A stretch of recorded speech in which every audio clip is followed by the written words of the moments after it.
Assalamualaikum warahmatullahi wabarakatuh. Nama saya daripada Kumpulan 4, yang terdiri daripada saya sendiri, Adam Nazri bin Sarudin, Adam Syahmi bin Azhar, Muhammad Farhan bin Mazli. Tajuk yang kami ingin berbincangkan adalah kesedaran teknologi maklumat. Tujuan kertas penerangan ini bertujuan untuk menerangkan mengenai undang-undang dan peraturan teknologi maklumat, Akta Maklumat dan komunikasi, etika penggunaan teknologi maklumat dan mematuhi badan kawalan sedia. Akta Komunikasi dan Multimedia di Malaysia 1.1. Pada pertengahan tahun 1990-an, satu paradigma baru dalam dasar dan peraturan media menjadi satu keperluan dengan meledaknya industri komunikasi dan multimedia di Malaysia. 1.2. Dua undang-undang telah digubal untuk memberikan kesan kepada model kawal selia baru. 1/3.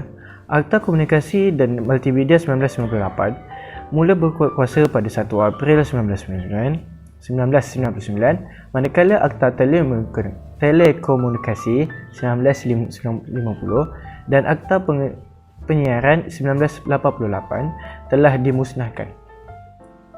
1/4.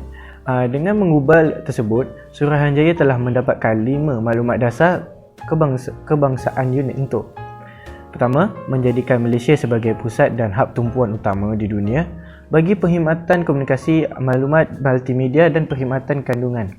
Yang kedua, menggalakkan kewujudan masyarakat media yang celik maklumat dalam perkhidmatan dan menyediakan kemudahan asas bagi peningkatan yang berterusan pada kualiti kerja dan hidup.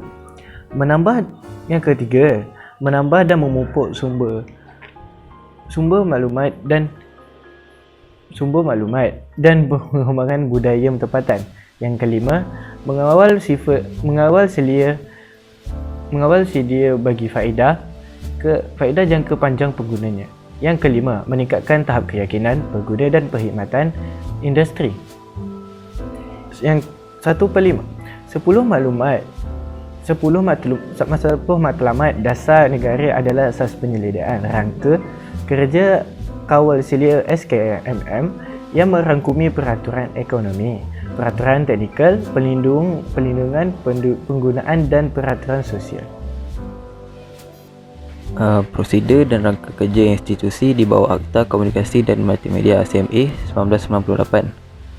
Parlimen, Kabinet, Ministry, Minister, Appeal Tribunal, MCMC, Consumer, Industry for Consumer Content Access and Technical, Industry Player.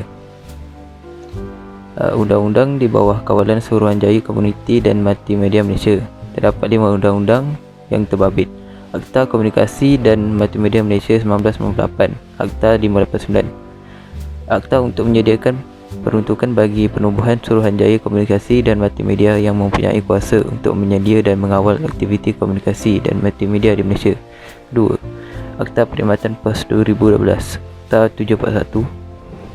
Akta untuk menyediakan peruntukan bagi pelesenan perkhidmatan pos dan pengawal sediaan industri perkhidmatan pos dan hal yang berkaitan.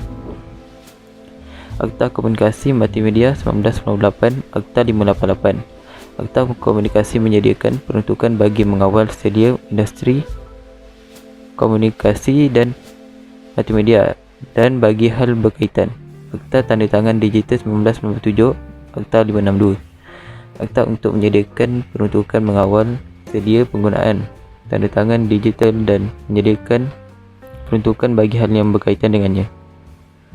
Akta Perdagangan Strategik 2010, Akta 708.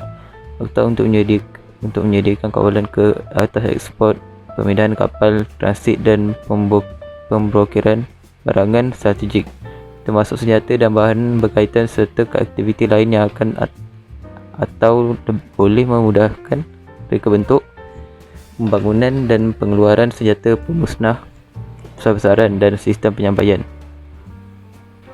Cara penggunaan teknologi maklumat dalam usaha untuk menjadikan teknologi maklumat yang digunakan mengikut peraturan dan pengawalan. Klik dengan bijak. Pengembangan pesat teknologi multimedia dan komunikasi serta pertumbuhan positif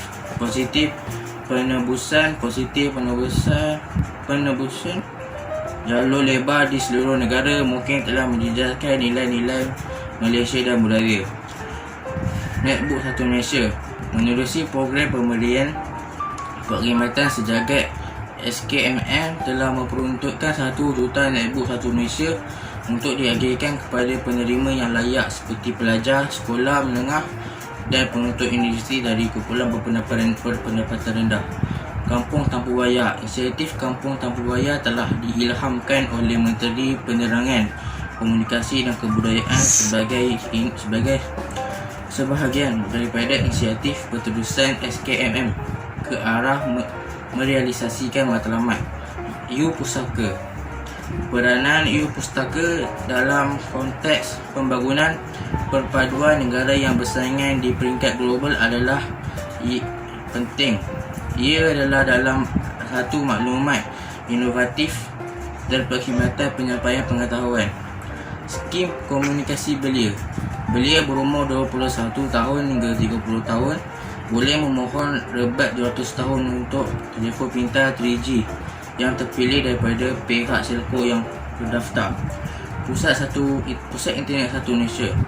Pusat Internet Satu Malaysia merupakan inisiatif yang berterusan untuk membantu meningkatkan sosioekonomi dengan menyediakan perkhidmatan rangkaian dan perkhidmatan aplikasi. Yang terakhir, perniagaan di Malaysia secara dalam talian. Belanjawan 2013 menggunakan bahawa pencarian keran perniagaan di Malaysia secara online atas dasar siapa cepat dia dapat untuk 50,000 peniaga dan berakhir apabila had ini dicapai pada 31 Disember 2013.